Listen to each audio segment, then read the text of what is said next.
ceux qui m'aiment le premier.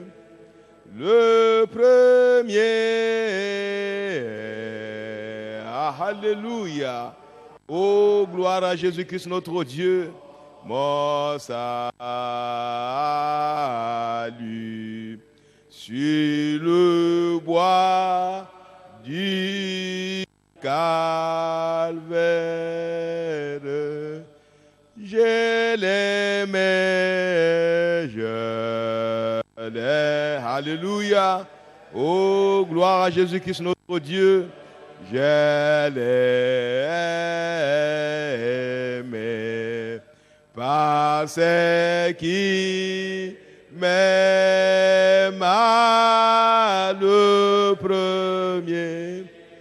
Le premier. Ah, alléluia. Oh, gloire à Jésus-Christ, notre Dieu. Amen, amen, amen, amen, amen, amen.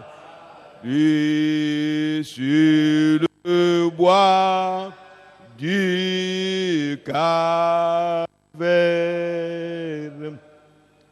Bien-aimé Père Tout-Puissant, nous te reconnaissons pour ce moment béni que tu nous accordes. Père, nous venons à toi tels que nous sommes, sachant que dans l'homme il n'y a rien de bon. Nous implorons ta grâce pour que tu sois ici avec nous, que tu commences avec nous, que tu puisses nous conduire comme tu l'as promis dans ta parole. Car si tu n'es pas là, Seigneur, notre rencontre ici est vaine. Oh, merci Seigneur Jésus. Bénis tout ce qui se fera ici, Père bien-aimé.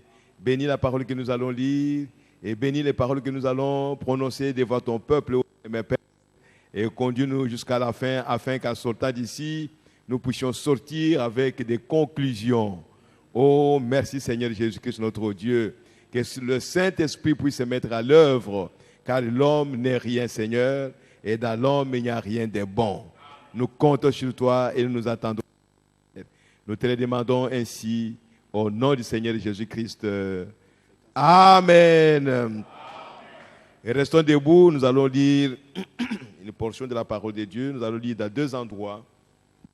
D'abord, nous commençons dans 1 Pierre, chapitre 4, versets 10 à 11. 1 Pierre, chapitre 4,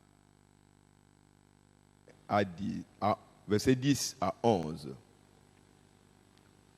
Comme des bons dispensateurs diverses grâces de Dieu, ça ne marche pas.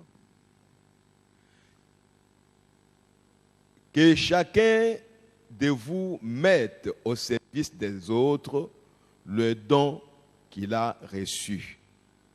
Si quelqu'un parle, que ce soit comme annonçant les oracles de Dieu. Si quelqu'un remplit un ministère, qu'il le remplisse selon la force que Dieu communique, afin qu'en toutes choses, Dieu soit glorifié par Jésus-Christ, à qui appartiennent la gloire et la puissance au siècle des siècles. Amen. Allons dans 2 Pierre. 2 Pierre, chapitre 1er.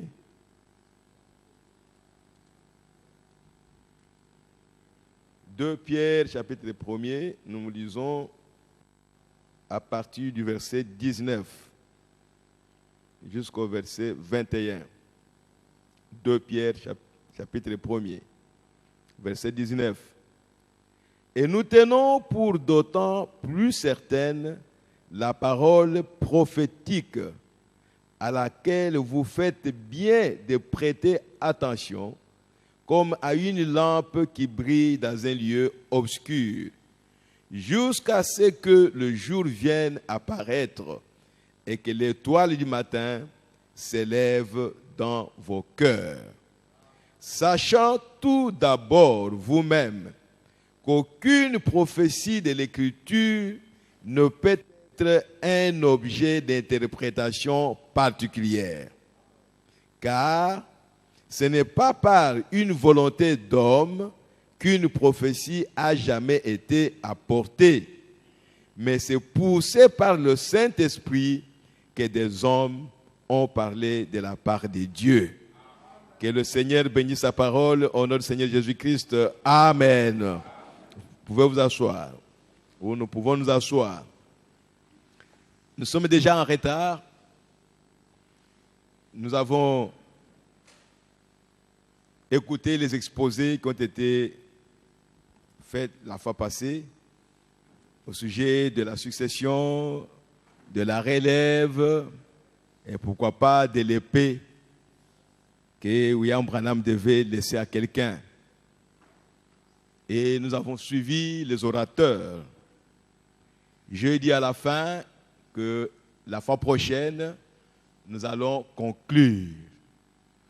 En d'autres termes, je voudrais faire la synthèse de tous ces exposés et y donner des conclusions en rapport avec ce que le prophète a dit. Toutefois, ce n'est pas moi qui vais donner les conclusions, que c'est la parole que nous avons lue, que nous allons lire, qui va conclure. Parce que nous avons besoin de savoir, est-ce qu'il y a un successeur de Branham? Parce que nous voulons savoir, est-ce que Branham a laissé l'épée à quelqu'un? Parce que nous voulons savoir qui a pris la relève. C'est presque la même chose avec succession. Mais quand même, ce sont des termes qui sont un peu différents. Et la première chose que je voudrais que nous puissions savoir, c'est ce que le prophète a dit pour nous montrer comment s'y prendre quand nous développons un sujet. Je l'avais dit la fois passée que nous ne sommes pas dans les temps anciens où chacun soutenait son point de vue, ou sa compréhension, ou sa révélation. En d'autres termes, ils ne sont pas à ce temps-là où chacun devait prendre un sujet et le soutenir par quelques citations et laisser d'autres citations qui parlent du même sujet. Si tel est le cas, j'avais dit la fois passée qu'il n'exposait pas. Et prochainement, s'il vous plaît, ça c'est le message de Frère Branham. Ce n'est pas mon message, ce n'est pas votre message. C'est le Saint-Esprit qui a parlé le long de tous les messages, du début jusqu'à la fin. Parfois, il a corrigé certaines choses. Parfois, il a dit les mêmes choses dans les contextes différents. Alors, si je veux exposer sur un sujet, que je le fasse de la manière à prendre tous les messages. Ne pas exclure certaines citations, ne pas minimiser certaines citations, ne pas effacer certaines citations. Alors là, nous tomberons carrément dans les dénominations, dans l'esprit dénominationnel, où un groupe prend un parti, il tape là-dessus et il refuse d'autres. C'est ce que nous avons été pendant toutes ces années ici. Si nous sommes sincères, nous devons reconnaître ça. Sinon, alors, nous continuerons comme avant. Qu'est-ce que cela va faire? Ce sera de la théologie. C'est-à-dire, j'expose la chose, c'est ce que moi je comprends, mais j'abandonne autre chose, et ainsi de suite. Nous voulons que le Saint-Esprit, dans les prédicateurs, dans les serviteurs de Dieu que Dieu a appelés dans cet âge ici, puisse nous parler du message, c'est-à-dire tout sujet que Frère Branham a développé, que nous puissions le prendre dans son entièreté. Même s'il y a des petits points qui semblent être délicats, mais nous devons en parler parce que le prophète en a parlé. Et si on n'arrive pas à comprendre ça, n'insistons pas, nous laissons ça, le Saint-Esprit prendra soin de ça. Ok. Frère Branham dit ceci dans les questions et réponses du 23 décembre 1959.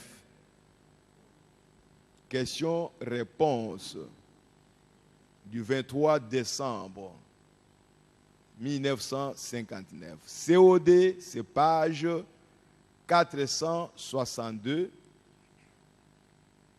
Page 462. Je vais lire au paragraphe 5 et 6. Le paragraphe 5, je vais commencer un peu en bas. Le prophète dit ceci. Et quand j'étudie ces choses, je ne me contente pas juste d'une référence. je retourne en arrière et je me reporte à la Genèse et je développe cela jusque dans l'Apocalypse, d'un bout à l'autre de la Bible. Paragraphe 6. D'autre part, on pourrait développer le sujet d'un bout à l'autre. Mais si cela ne concorde pas avec le reste de ce qui se trouve là, avec le reste de l'écriture, alors ce serait quand même faux. Où que mène votre développement, il faut que cela cadre avec toutes les autres écritures. Vous voyez? Et tous les passages de l'écriture vont s'accorder ensemble. Si elle est assemblée correctement, c'est comme un grand puzzle. Et ce n'est pas mon intention, si ce n'est pas la bonne manière de le dire, alors que Dieu me pardonne. L'écriture ressemble à un puzzle. Voyez, c'est que, elle est toute morcelée et mélangée dans une boîte. Et il faut que le Saint-Esprit mette tous ces éléments à leur place. Voyez, et nous ne pouvons pas le faire. Or, il n'y a pas 969 interprétations de l'écriture, puisque la Bible dit que l'écriture ne peut être un objet d'interprétation particulière. Telle qu'elle est écrite, c'est comme ce qu'elle est. Nous croyons simplement qu'elle... On avait fait une remarque. Merci, frère Pat. Nous, telle qu'elle est écrite dans la Bible. C'est comme ça qu'elle est. Et c'est telle qu'elle est, comme ça, que nous devons l'accepter. Donc, si nous essayons de lui faire dire quelque chose ici, eh bien, alors, elle ne dira pas la même chose là-bas. Vous voyez, si nous mettons, il faut laisser à l'écriture le soin de donner elle-même la réponse ici. Elle-même la réponse ici, que chaque élément prenne bien sa place pour que tout cela s'accorde ensemble. Voilà le conseil du prophète. Si nous développons un sujet autrement, sachons bien que nous serons à côté. Ce sera peut-être bien parlé, bien dit, mais avec nos intentions, avec nos sentiments, ça ne marchera pas. C'est ainsi que nous devons faire les efforts, et moi aussi, et vous, chacun individuellement, même dans nos églises locales, faire les efforts de ne dire que ce que le prophète a dit et de ne pas donner nos opinions, nos sentiments, et pour les justifier par ce que le prophète a dit. Je voudrais d'abord parler de la succession. Et Frère Branham en a parlé dans d'autres endroits, dans beaucoup d'endroits, je vais dire. Il a parlé de quelqu'un qui devait venir. Il a parlé que j'étais en train de préparer un terrain pour un personnage qui devait venir, ainsi de suite, ainsi de suite. Mais je voudrais prendre la définition qu'on a donnée ici de la succession comme occuper la fonction d'une personne. Celui-là succède à celui-ci. En d'autres termes, il occupe sa fonction. J'ai pris 2 cas dans la Bible. Cas de Moïse et Josué, que vous lirez certainement dans Deutéronome chapitre 3, 23 à 28, et Deutéronome 31, 1 à 3.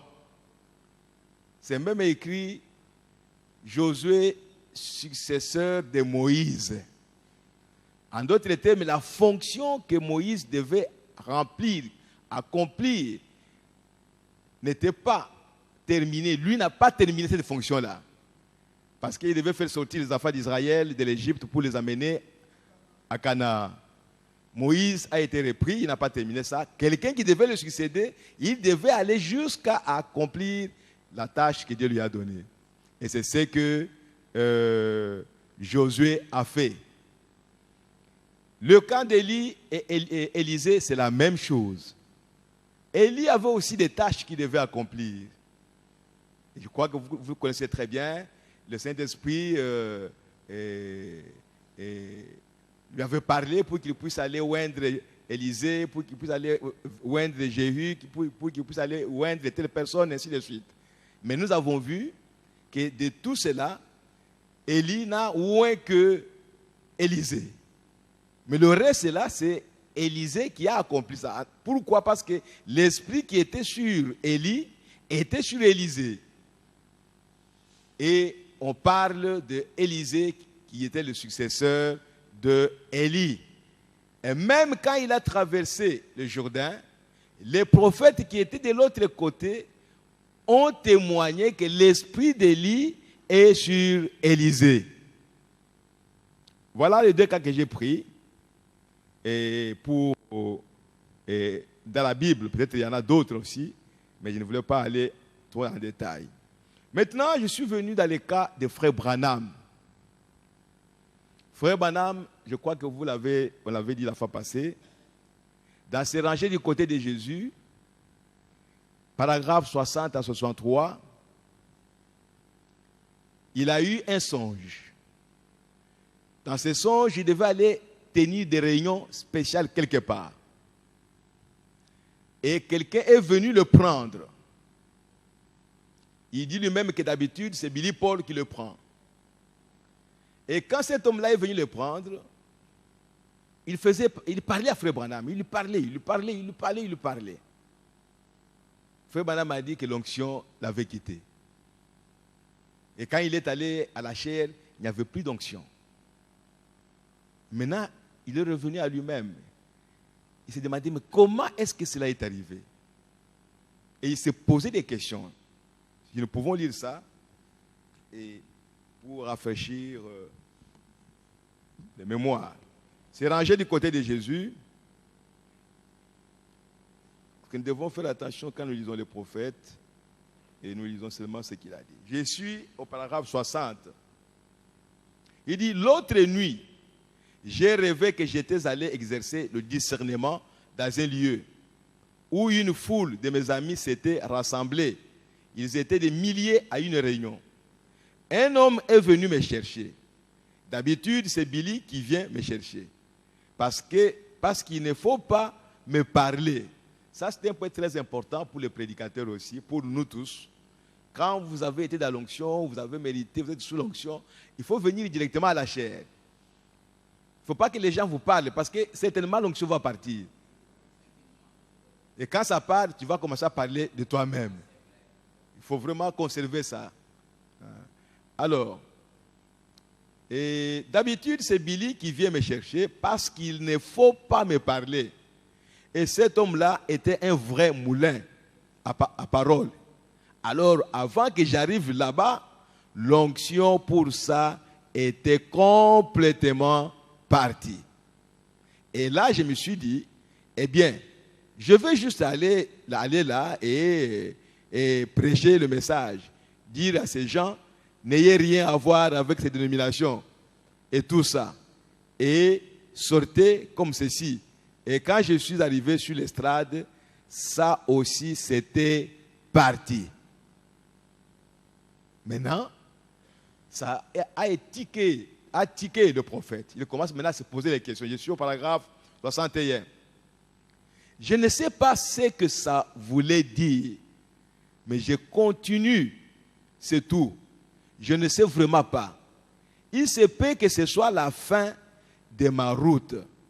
Il se peut que ce soit la venue du Seigneur. Il se peut que ce soit un changement du jour. Il se peut que ce soit la venue de ces personnages puissants. Si quelqu'un d'autre doit venir, en plus de ce qui est déjà venu, il se peut que ce soit ça. Toutes ces choses que nous pourrions conclure Ce sont des possibilités. Et au moment où je me tiens ici ce soir, devant Dieu et devant vous, les frères, je ne sais pas. Je ne pourrais pas vous le dire. Si je le savais, je vous le dirais. Ou bien je n'en ferai pas mention. Je ne soulèverai pas une telle chose. Si je ne savais pas quelle direction, si je savais quelle direction cette chose-là va prendre, je le dirais. Mais je ne le sais pas. Je n'en sais rien. Je pars maintenant pour des réunions sans savoir la moindre ligne de conduite. J'y vais parce que je ne veux pas rester assis là. J'aime aller dans les bois autant que n'importe qui. Si j'ai tort d'agir ainsi, que Dieu me pardonne. Il y a 3 choses qui pourraient m'arriver. C'est soit la fin de ma route, alors cet autre qui doit venir, laissons-le venir. J'aurais ouvert la voie pour qu'il puisse prendre la relève. Parce que, souvenez-vous, c'est lui qui viendra prêcher, se tiendra à la parole, ramenant la foi des enfants à celle des pères. Il se peut que ce soit la fin de ma route. Il se peut qu'il soit en train d'opérer un changement dans mon ministère pour un retour à l'évangélisation outre-mer. Ou bien, il se peut qu'il ne m'appelle plus à être un évangéliste et qu'il va m'amener quelque part dans le désert pour moindre, afin de m'envoyer, je pense, comme celui dont la venue a été promise. Ça pourrait être n'importe laquelle de ces choses. Je ne peux plus continuer comme ça, parce que les gens ont cru en moi. Je dois dire ceci, je le dis devant les hommes. Les gens souvent me considèrent comme un prophète. Je ne me considère pas comme un prophète. Non, non monsieur. Vraiment pas. Je ne dis pas ça pour humilité.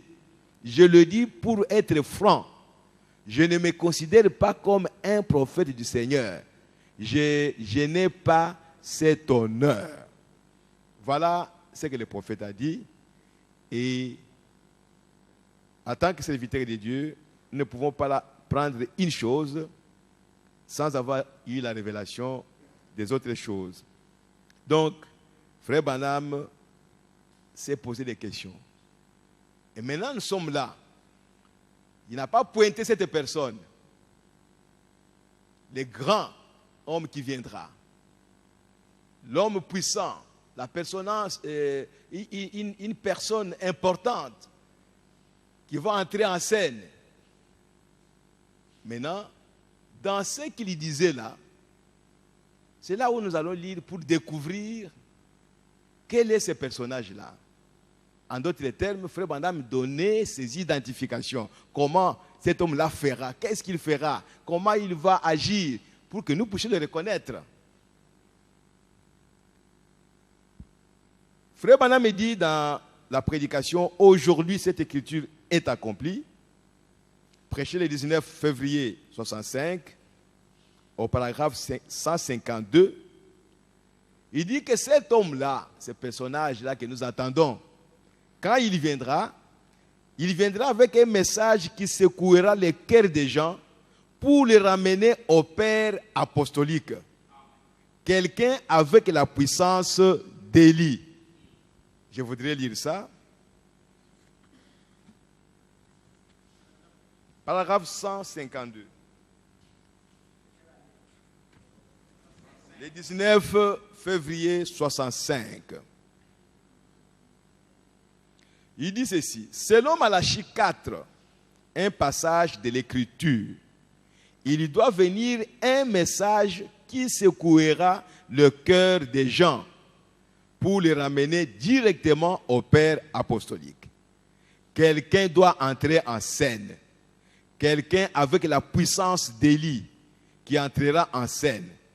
Un homme du désert qui paraîtra et qui aura un message qui ramènera tout droit à la parole de nouveau. C'est l'heure où nous vivons.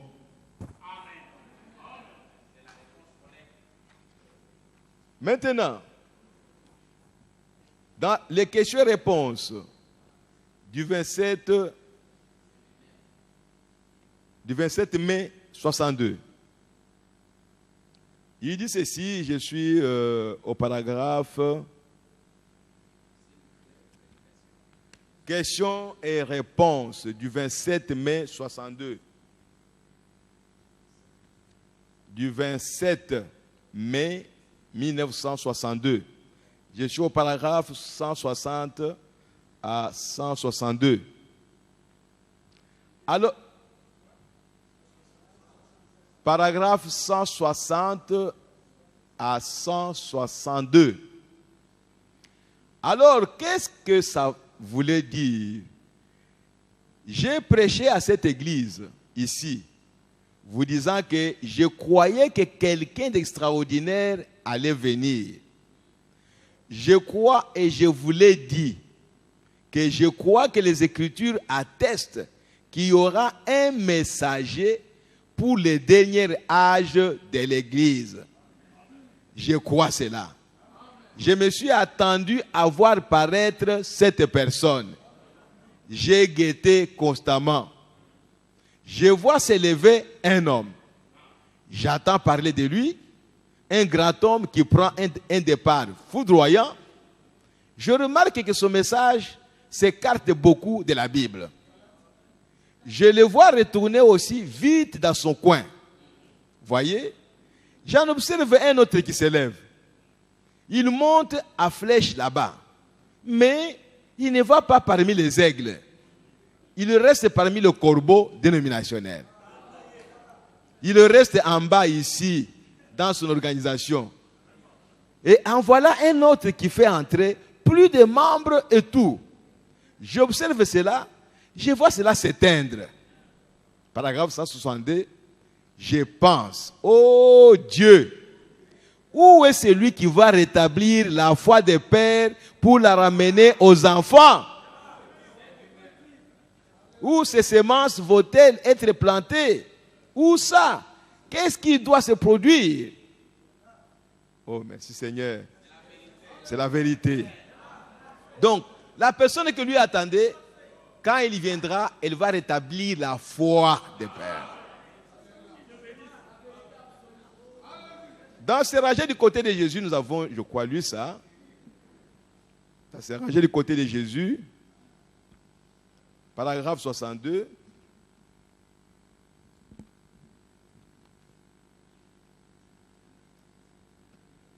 C'est arrangé du côté de Jésus. Bon, on a déjà lu ça. On peut passer. Donc, c'est toujours la même chose. Cette personne-là doit restaurer la foi des enfants à leur père. Et dans l'âge de l'église de Laodicée, l'âge de l'église de Laodicée, les prédications là, Frère Branham dit ceci au paragraphe 288. L'âge de l'église de Laodicée. Paragraphe 288. Nous attendons la venue de ces grands personnages. Il peut venir à mon temps. Il peut venir du temps de nos enfants. Je ne sais pas. Peut-être qu'il est ici parmi nous. Maintenant, nous ne pouvons le dire. Le Saint-Esprit est ici pour nous conduire jusqu'au temps où ce conducteur nous prendra à main. Il sera encore loin du Saint-Esprit. Ce sera, bien sûr, l'Élie qui devait venir. Et il sera le conducteur qui ramènera le cœur des enfants ou le cœur des enfants au message du Père. Au message du jour de la Pentecôte de notre Père Céleste, lorsqu'il déversa son esprit. C'est lui qui devait venir. Donc, je ne veux pas aller trop loin. La conclusion, c'est que Frère Branham parlait de son ministère. Il parlait de lui-même. C'est ça la conclusion. Il n'y a pas un autre personnage grand qui viendra, ou une personne importante qui viendra. Il n'y en a pas. Il n'y en a pas. Mais néanmoins, s'il y a une personne qui doit venir après Frère Branham, ça doit être le Seigneur Jésus-Christ. Ça doit être la pierre des fêtes qui doit entrer dans son église et prendre la position centrale. Je voudrais vous lire ça dans la restitution de l'arbre de l'épouse. À la page 77. Restitution de l'arbre de l'épouse. Page 77.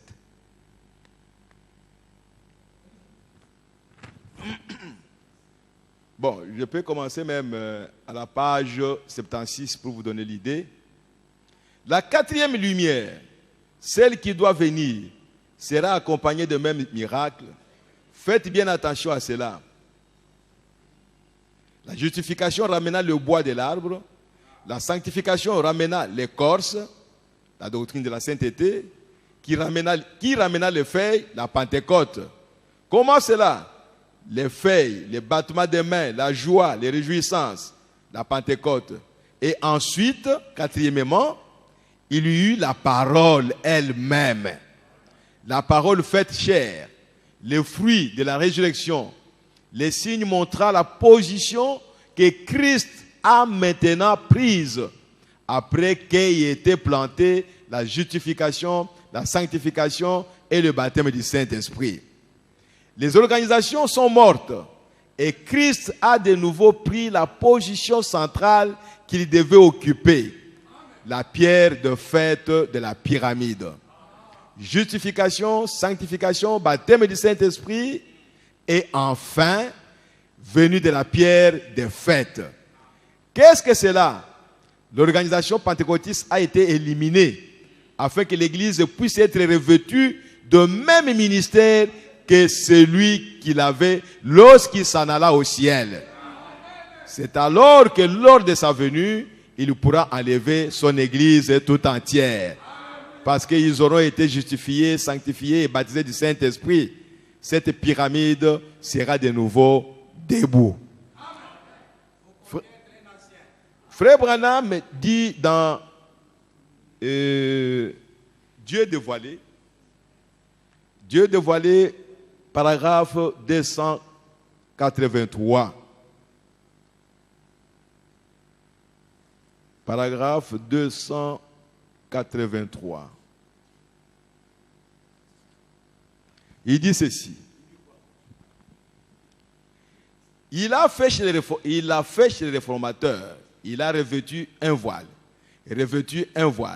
jusqu'à ce que finalement, après avoir traversé l'âge de Luther, traversé l'autre âge, finalement, ce qui émerge, c'est la totalité. Juste avant cela, un prophète apparaît de nouveau. Ça, c'est pour préfigurer la parole, en montrant ce qu'il en a été, en révélant ce qui a été fait, ce qui a été laissé à suspens, pour que l'Église soit sans, ne soit pas sans comprendre. Ensuite, quand ceci disparaît peu à peu, alors, comme Jean l'a dit, il faut que je diminue, il faut qu'il croisse. Alors, le tout en tout entre en lui. Il est pleinement manifesté. Il est passé de Luther, Wesley, l'âge pentecôtiste, et de l'un à l'autre, il est pleinement manifesté. Vous voyez l'enchaînement, simplement la manifestation de Dieu qui se dévoile. Voyez-le maintenant remarqué, entièrement réalisé dans les promesses qu'il avait faites pour ces jours ici. comme il n'avait été des autres.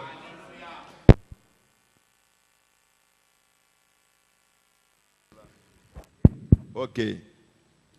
Je vais dire quelque chose dans Christ est révélé dans sa propre parole. C'est tout pour montrer que après le prophète, il n'y a pas un homme qui vient. Je suis dans la prédication, Christ est révélé dans sa propre parole. Paragraphe 77. Paragraphe 77.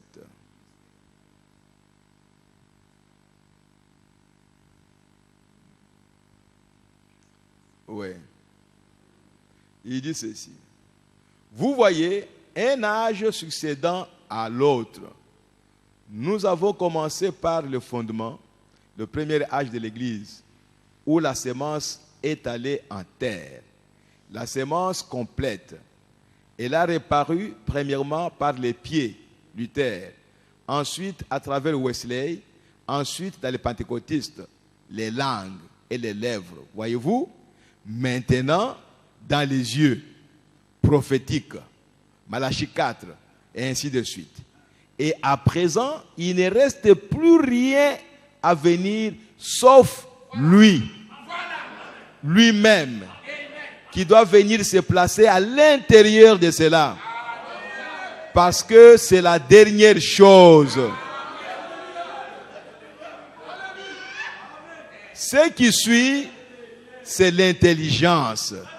Et nous ne possédons aucune intelligence en propre. C'est la sienne. Voyez-vous, nous ne possédons aucune vue en propre. Comment un homme peut-il prévoir ces choses? Il ne le peut pas. C'est Dieu lui-même qui le fait. Voyez-vous, cela arrive au point. Et il a gouverné le corps tout le long du chemin. Le corps de Christ au complet est alors révélé sous forme d'une épouse qu'il a été prise de son côté comme Adam l'a fait au commencement. Ou plutôt comme celle d'Adam l'a été au commencement.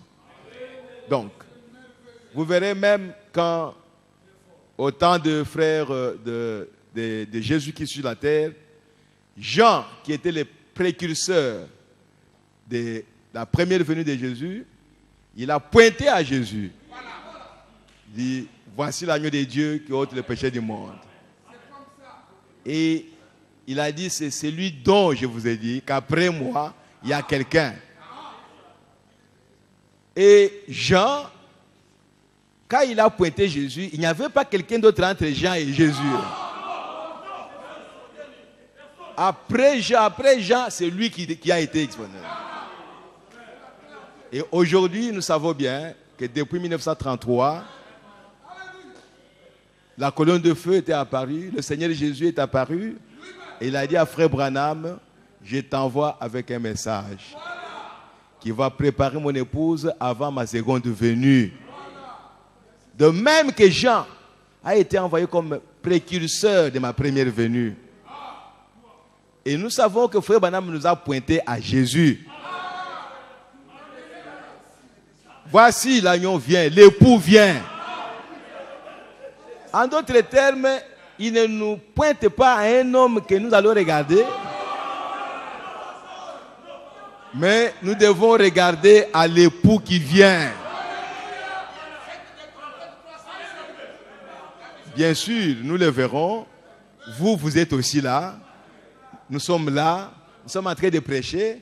Mais ce que nous prêchons, nous devons amener tout le monde à Christ. Nous ne pouvons pas amener les gens à un homme.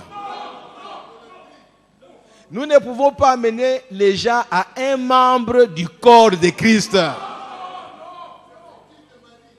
Nous devons amener tout le monde, quand nous prêchons, amener les gens à Christ. Mais je sais que nous avons amené les gens aux hommes. Nous avons amené les gens à Branham. Branham, c'est un homme. Nous avons amené les gens à Kuhlman, à Frank, à Baruti, à Dioka, à Fibidila, à Kayumbi, à Kalumbu. N'amenons pas les gens aux gens. Amenons les gens à Christ. Si nous avons commis des erreurs, nous devons corriger ça.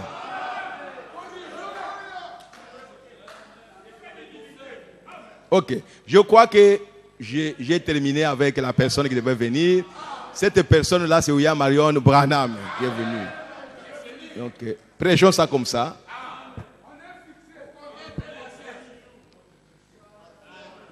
Maintenant, je vais parler de la relève. Bien que c'est presque la même chose. Mais la relève avec la définition qu'on nous a donnée, que poursuivre l'action de quelqu'un. Quelqu'un a posé l'action, mais maintenant, il y a des gens qui peuvent poursuivre ça. Serrez les ceintures. Serrez les ceintures. Donc, dans la Bible, l'exemple que Frère Madame nous a donné dans ces rangées du côté de Jésus, nous connaissons ça au paragraphe 27, 28 et même 34. Frère Madame a dit ça. Il a dit, maintenant, non, ce n'est pas ça. Je prends une autre. C'est rangé du côté de Jésus. Paragraphe 27, de se ranger du côté de Jésus. Il dit, chacune de ces églises, il parlait de Paul, il a confié la charge à quelqu'un qui était en règle, à un homme qui était digne de confiance, un homme qu'on appelait un pasteur, un berger, où ensuite, après cette église devenait alors, d'autres petites églises naissaient d'elle. Des jeunes hommes et des hommes âgés étaient suscités et il a résulté ces églises. L'homme qui était à la tête de la première église était appelé l'évêque. Et puis, ceux qui étaient sortis de lui, ses enfants, étaient appelés bergers ou pasteurs. Et alors, ce groupe de petites églises, elles en référaient toutes à cet évêque. De même, à l'époque d'Irénée, celui-ci a continué à procéder ainsi. Martin a continué à procéder ainsi. Polycarpe a continué à procéder ainsi. Tout au long de l'âge, c'est ce qu'ils ont fait. Et là, l'apôtre de l'église, l'apôtre, c'était Paul. Et après le départ de Paul, Jean a pris la direction de l'église. Et après le départ de Jean, Polycarpe en a pris la direction. Quand vous lisez dans la traduction Shekinah, là il parle de la relève. Que Jean a pris la relève et Polycarpe a pris la relève. Mais la voix de Dieu a traduit sa part, il a pris la direction. Bon, c'est la même chose. Et Polycarpe en a pris la direction. Après le départ de Polycarpe, Irénée en a pris la direction. Et ainsi de suite, Martin et les autres. Ils ont continué à avancer jusqu'à ce que l'Église catholique romaine mette tout ça en pièces et qu'elle brûle et les disperse. Et le gazam a dévoré ceci, et le gélèque a dévoré cela, et ainsi de suite. Tel autre a dévoré cela, et dévoré cela, si bien que tout ce qui en restait, c'était une tige. Bon, mais Dieu a promis de rétablir la même chose de nouveau. Au paragraphe 34, il dit ceci. Mais maintenant, pour continuer à avancer, nous devons mettre nos empreintes ici, sur les sables du temps, afin que d'autres puissent voir. Si Paul n'avait pas continué à avancer comme il a fait, alors Jean n'aurait pas su comment poursuivre. Si Jean n'avait pas continué à avancer, Polycarpe n'aurait pas su comment poursuivre. Si Polycarpe n'avait pas continué à avancer, Irénée n'aurait pas su comment poursuivre.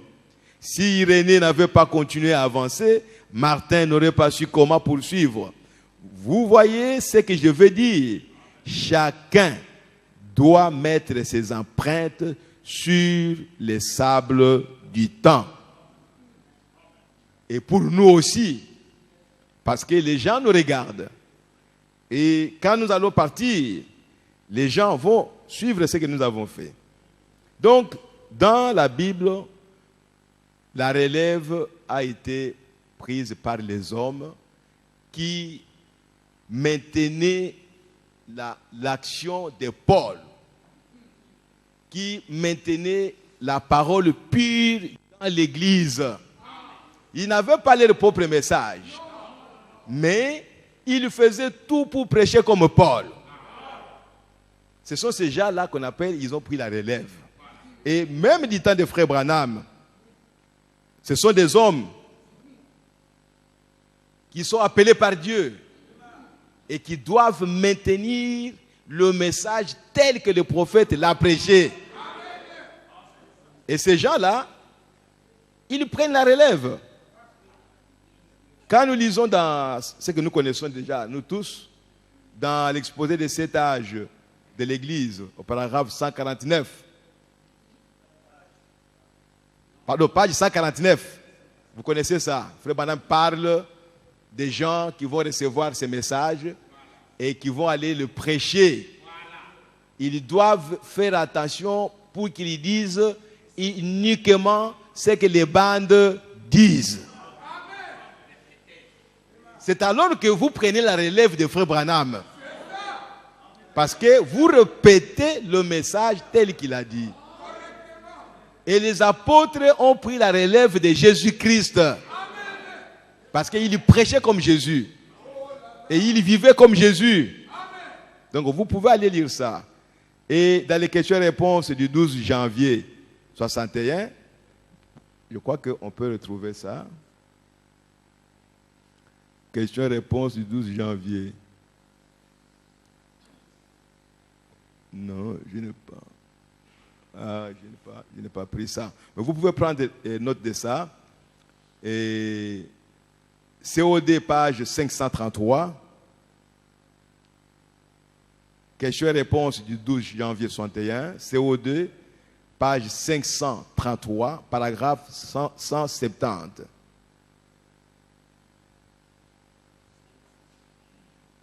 Page 533. Il n'y a pas quelqu'un qui a le COD ici?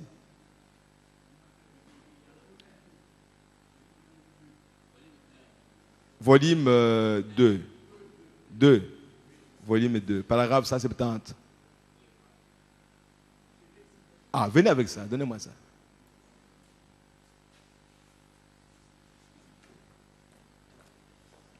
Est-ce que c'est bien si nous pouvons lire ça? Page 533.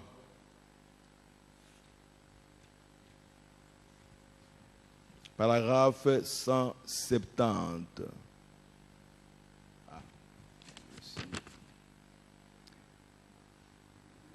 Frère Branham me dit, ceci est un enseignement dur, frère. Mais vous êtes mes frères. Vous êtes des jeunes ministres qui prendront la relève. Et moi, je suis un homme âgé. Un de ces jours, je vais partir. Voyez? Donc, soyez bien sûrs que ces choses sont vraies. Donc, frère Branham a parlé. C'est une réunion des ministres. Les jeunes ministres qui étaient autour de lui, il leur a dit que vous allez, quand nous allons partir, moi je vais partir, vous allez prendre la relève. Donc, ce n'est pas un problème tellement compliqué. Et nous avons lu ça la fois passée dans les esprits séducteurs et dans la prière du prophète. Les esprits séducteurs, au paragraphe 21, je vais encore relire ça. Nous croyons même aux prières du prophète. Que c'est la vérité, c'est la parole de Dieu. Oh Dieu, nous te prions de susciter des prédicateurs, des prophètes et des docteurs, de ce groupe de bébés qui sont autour de l'autel ce matin. Et quand nous serons vieux et que nous ne pourrons plus continuer à avancer, que quelqu'un devra nous amener d'un lieu à l'autre, que nous puissions nous tenir là et entendre l'évangile prêché par ceux qui sont ici aujourd'hui. Accorde-le, Seigneur. Et un jour glorieux, quand tout sera terminé, que nos vies seront arrivées à leur terme, que ses parents autour de l'autel, que nous soyons comme Jacob autrefois, quand il a béni tous ses enfants et qu'il leur a dit quelle serait leur fin au dernier jour. Ensuite, en levant les yeux, il a dit, vous savez, je vais être recueilli auprès de mon peuple. Et un jour glorieux, lui et tous ses rejetons seront réunis dans un pays meilleur. Donc, Frère Branham, dans sa prière, il a dit ça. Et nous ne pouvons pas exclure cela, que vous, si vous prêchez le message de Frère Branham tel qu'il a prêché, vous avez pris la relève. Vous voyez? Donc, tous les pasteurs, pas tous les pasteurs, tous les prédicateurs appelés par Dieu et envoyés par Dieu, ils ont pris la relève du prophète. Amen. Maintenant, serrez les ceintures. Sur ce point de la relève, n'oublions pas que le Saint-Esprit qui a parlé de nous tous qui allons prendre le relève a pointé aussi à un homme. Littéralement et physiquement. C'est le même Saint-Esprit. Sur ce point de la relève, le Saint-Esprit a pointé physiquement et littéralement le frère Joseph Branham. Comme prophète, pour la continuité du ministère ou de l'action du prophète William Marion Branham. Jésus, c'est l'esprit de Jésus qui était là. Quand Jésus voulait partir, il a laissé les apôtres qui devaient aller prêcher l'évangile tous. Mais n'oubliez pas qu'il a appelé Pierre à l'écart. Il dit, toi, quand tu seras converti, affermis tes frères. Pierre n'était pas plus grand que ses frères. Mais Jésus lui a dit ça. C'est Jésus qui savait ce qu'il disait. Ne voyons pas ces choses avec un œil charnel. C'est pourquoi je disais que ce seraient les ceintures. Parce que nous devons prendre toutes les Écritures et les placer chacune à sa place. Oh, merci Seigneur Jésus. Et la prédication, je crois que nous avons vu ça. Aïe, aïe, aïe, aïe, j'ai oublié cela à la maison. Bon, je vais lire dans l'aveugle Bartimée, que nous connaissons. Le message, l'aveugle Bartimée. Non, ce n'est pas là.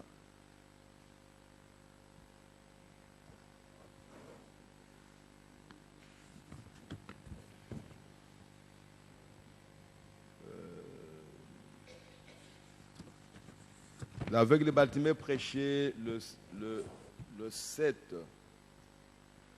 avril 1956. Paragraphe 4.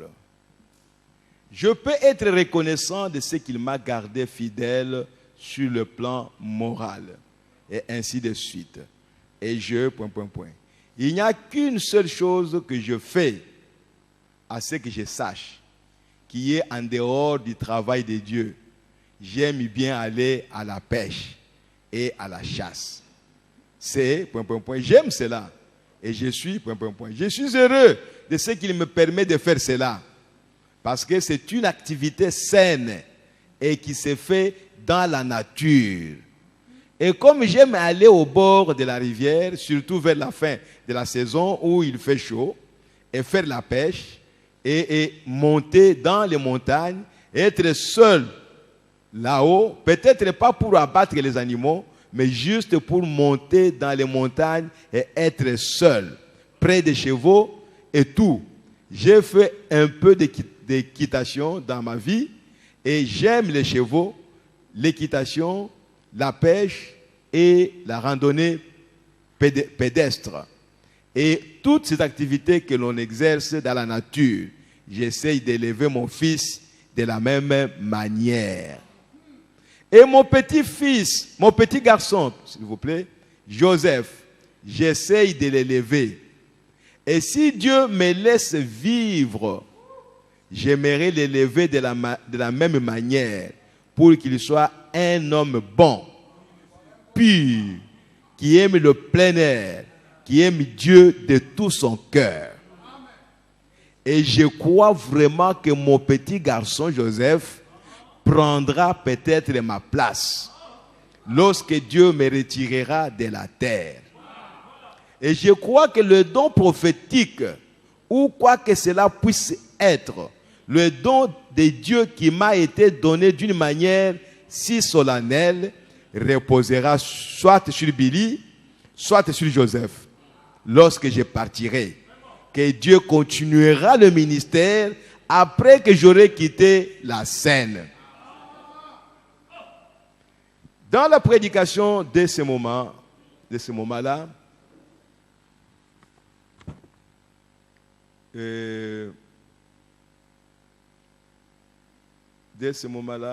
prêché le 31 mars 60, on dirait que je n'ai pas ça ici. Frère Branham dit la même chose. Paragraphe 2. Vous pouvez aussi noter la prédication Voyons Dieu. On a lu ça la fois passée ici. Voyons Dieu, prêché le 29 novembre. Et 59, paragraphe 23. Notez ça. Voyons Dieu. La fois passée, nous avons lu ça. Prêché le 29 novembre 59, paragraphe 23. La reine du Midi. Nous avons aussi lu ça, je vais voir si j'en ai ici, on va les lire. Donc, frère Branham, beaucoup de prédications. Il a parlé de la reine du Midi, prêchée le 20 juin 58. La reine du Midi ou la reine du Sud, je crois.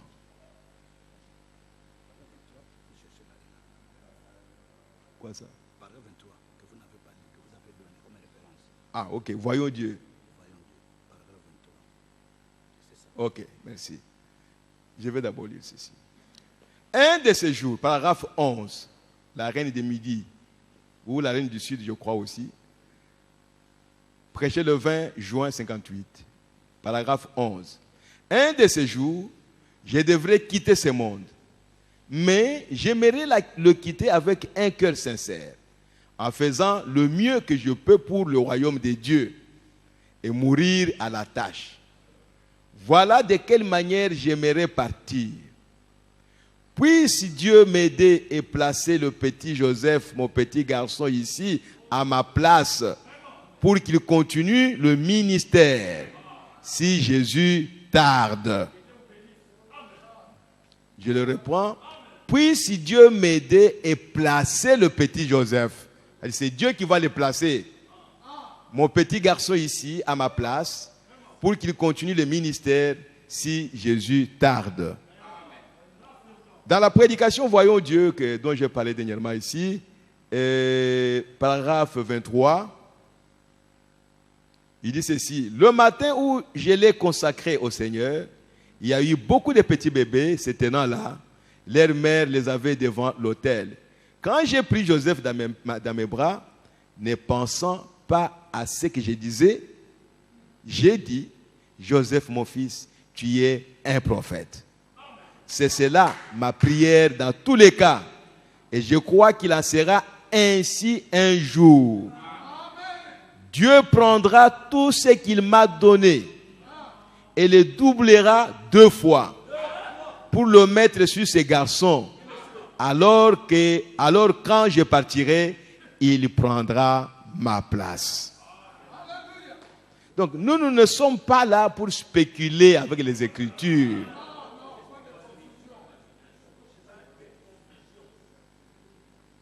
Nous tous qui prêchons le message, partout où vous êtes, vous avez pris la relève du prophète. Mais néanmoins, reconnaissons que le Saint-Esprit a parlé de Joseph Branham, qu'il va continuer le ministère de frère Branham. Dieu, il ne dit pas qu'il vous a effacé, non. Il ne dit même pas que Joseph Branham, parce que nous verrons ça, il doit vous donner des ordres, non. Mais Dieu a toujours quelqu'un qu'il peut laisser au milieu de ses frères comme un modèle. Ce n'est pas un problème. Mais les gens ont voulu en faire un problème. Donc, la personne dont William Branham, ou le Saint-Esprit, a parlé dans le message, il a cité son nom, c'est Joseph Branham. Il n'a pas cité mon nom. Il n'a pas cité ton nom. Or, nous sommes ici pour croire à tout ce qui est dans le message.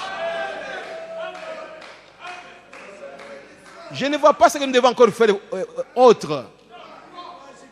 Ou vous croyez au message, c'est-à-dire à tout le message, ou vous croyez seulement aux choses qui vous intéressent. Alors, cédez la place à quelqu'un d'autre. Voyez, frère. Donc, pour ce qui est de la relève, il y a quelqu'un que frère Branham nous a montré. Le Saint-Esprit nous a montré quelqu'un.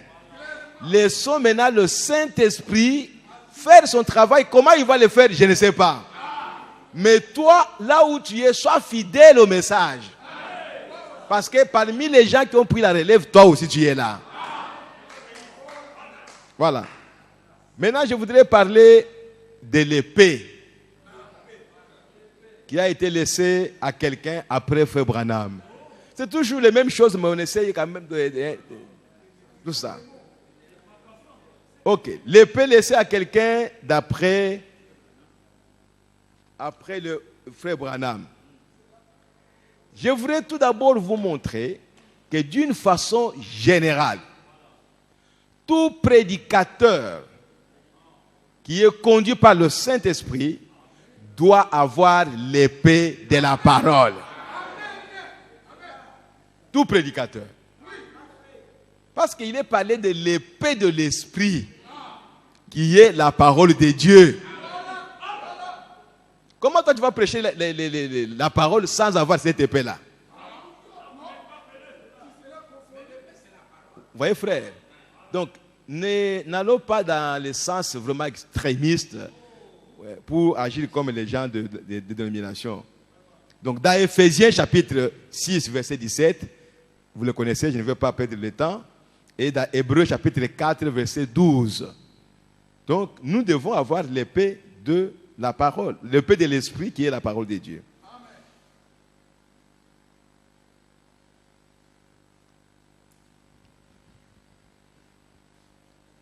Et je ne sais pas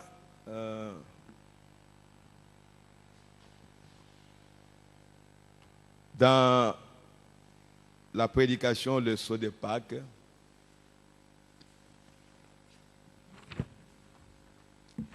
dans la prédication, le sceau de Pâques. Je cherche la page. Oui, page 27. Le sceau de Pâques.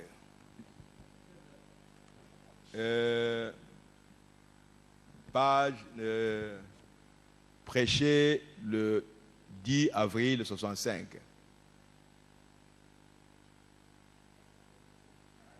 Paragraphe 230. Je ne sais pas, frère Yvan, tu avais pris quelle traduction? Parce que j'ai cherché la traduction de France, là, je ne vois pas ça. Bon. Il pourra nous le dire, je crois. Paragraphe 230. Frère Branham dit ceci. J'ai vu venir cet ange. Le magazine Life l'a bien montré, n'est-ce pas? Comme le brouillard de cela passait là-haut à une altitude de 27 miles et mesurait 30 miles de large, n'est-ce pas? Frère Sottman et les autres, Gene, Norman et les autres assis là, au fond, ils étaient présents quand ces 7 anges sont apparus, juste là, sur la colline, cela a secoué les collines sur des kilomètres à la ronde. Comme ça. 7 anges se tenaient là. Ils m'ont mis une épée à la main, disant, retourne chez toi, ouvrir ces 7 sceaux qui sont donnés. Et les voici, ce vrai mystère qu'ont été le mariage et le divorce, la sémence du serpent et toutes ces choses qui ont fait l'objet des disputes.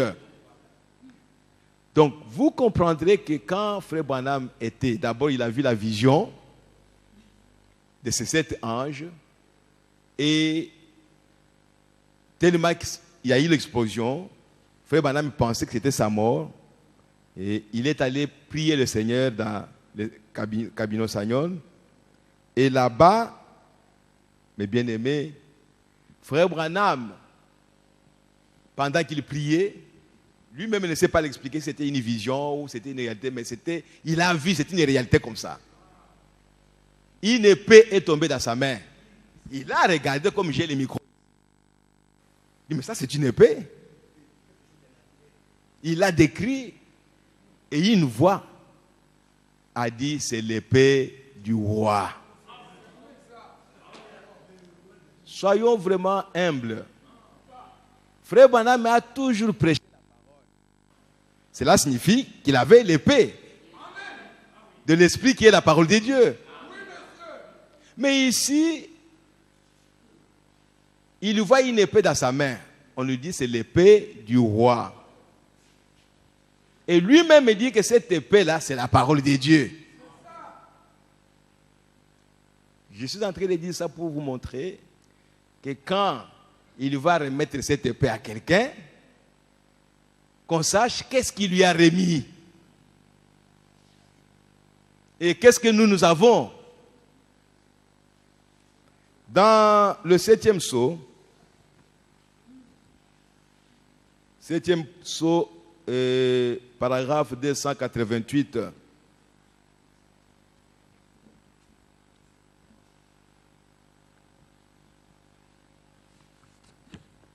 le 7e sceau.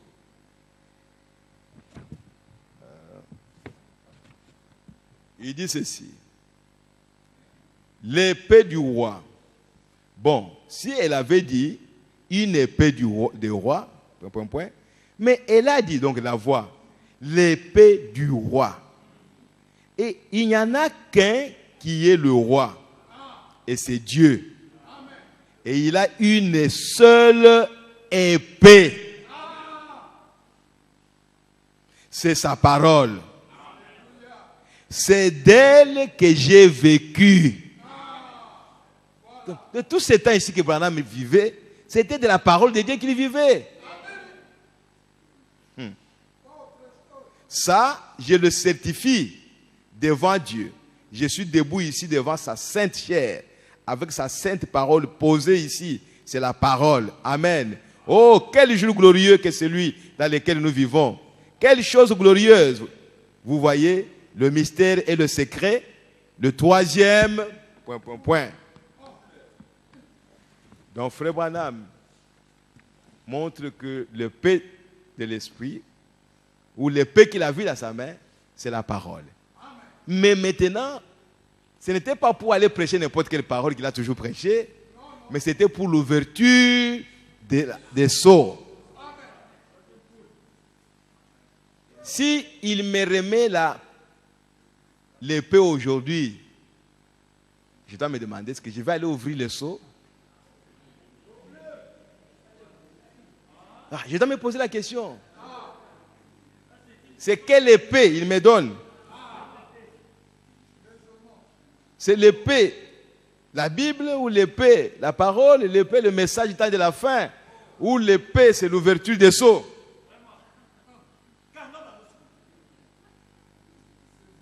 Maintenant, l'épée que Frère Branham va laisser à quelqu'un après son départ, c'est quelle épée? Parce que nous avons lu ça dans le 7e sceau, je crois. 7e sceau, paragraphe 373.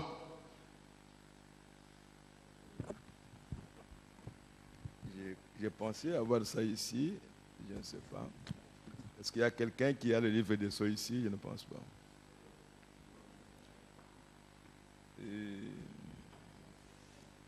Ah, venez avec ça, parce que on dirait que je n'ai pas ça ici. Le 7e sceau, paragraphe 373. Merci.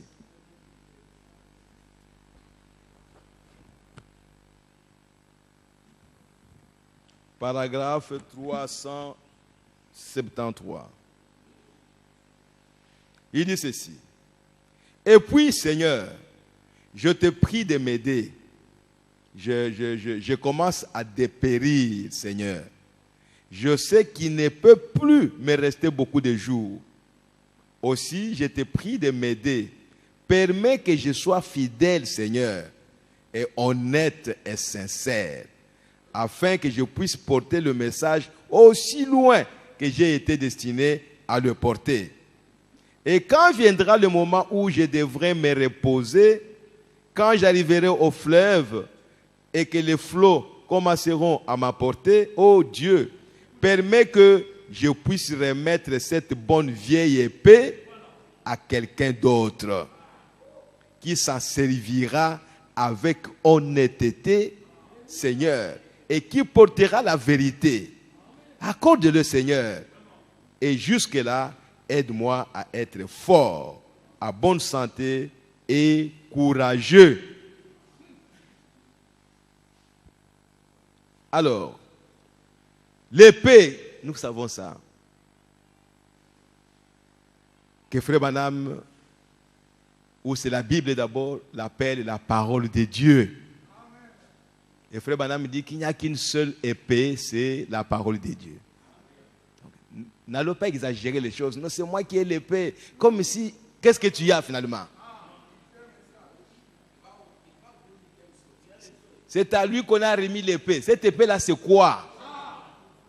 Si l'épée, c'est la parole de Dieu, vous êtes en train de prêcher la parole de Dieu. Dans la prédication, dès ces moments,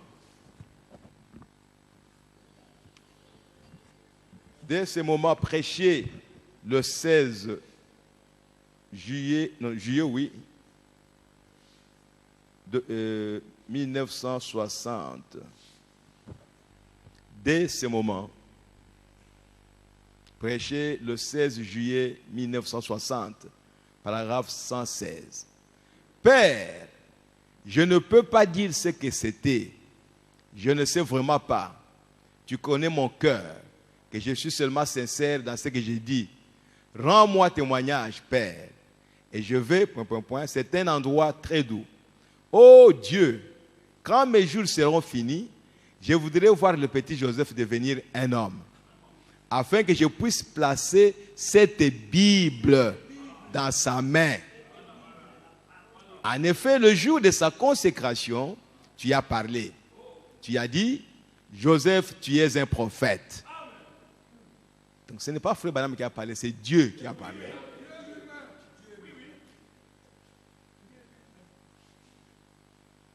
Je te prie, ô Dieu, d'accorder qu'une double portion de l'esprit repose sur mon garçon. Si seulement tu m'accordes de vivre pour gagner des âmes pour toi, jusqu'à ce que je devienne vieux, et qu'ensuite je place cette Bible dans les mains de mon fils Joseph, et que je lui dise de continuer avec le même évangile, ce sera une vie comblée, Père. Est-ce que c'est mauvais que les prophètes disent ça pour son fils? Oh, mes bien-aimés. Donc, il s'agit ici de la Bible que Frère Branham placerait dans la main de Joseph. Et nous avons vu dans le 7e sceau, il dit la même chose. 7e sceau, page 573.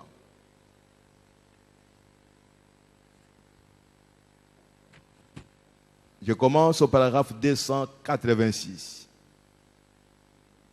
7e sceau, page 573, paragraphe 286.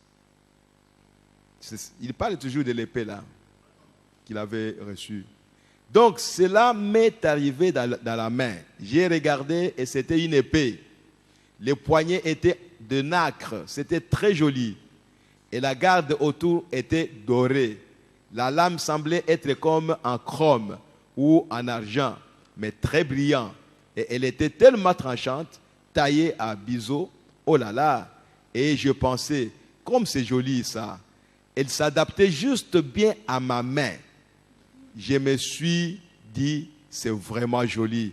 Mais j'ai dit, hé, j'ai toujours peur de ces choses-là. Une épée. Je me suis dit, qu'est-ce que je vais faire avec ça? Et juste à ce moment-là, une voix a retenti à travers le lieu. Les rochers en ont été secoués. Elle a dit, c'est l'épée du roi. Et alors je suis revenu à moi-même, à moi. L'épée du roi. Bon, si elle avait dit une épée du roi, mais elle a dit l'épée du roi. Et il n'y en a qu'un qui est le roi, et c'est Dieu. Et il a une seule épée, c'est sa parole. C'est d'elle que j'ai vécu. Ça, je le certifie devant Dieu. Je suis debout, ici devant sa sainte chair et avec sa sainte parole. On peut continuer comme ça, on verra toujours la même chose. Donc, Frère Branham parle de l'épée qui est la parole de Dieu. Et dans la prédication, essayez de rendre un service à Dieu en dehors de sa volonté.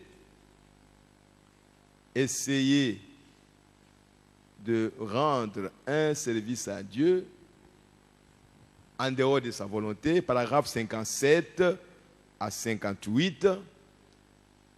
Il dit ceci.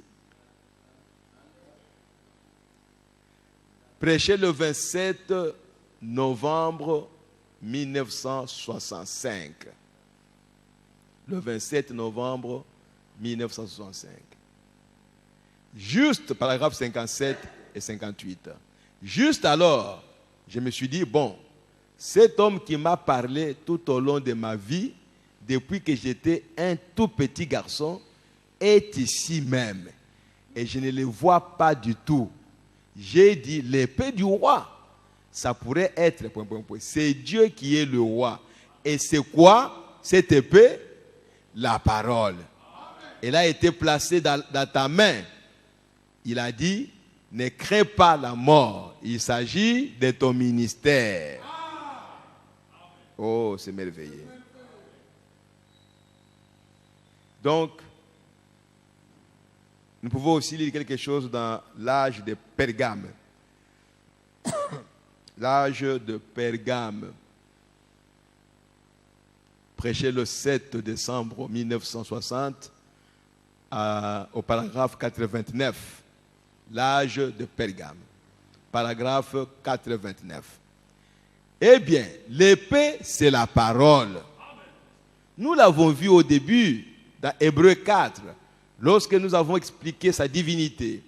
Nous avons vu dans Hébreux 4 et 12 que l'épée, c'était la parole de Dieu est plus tranchante qu'une épée à deux tranchants.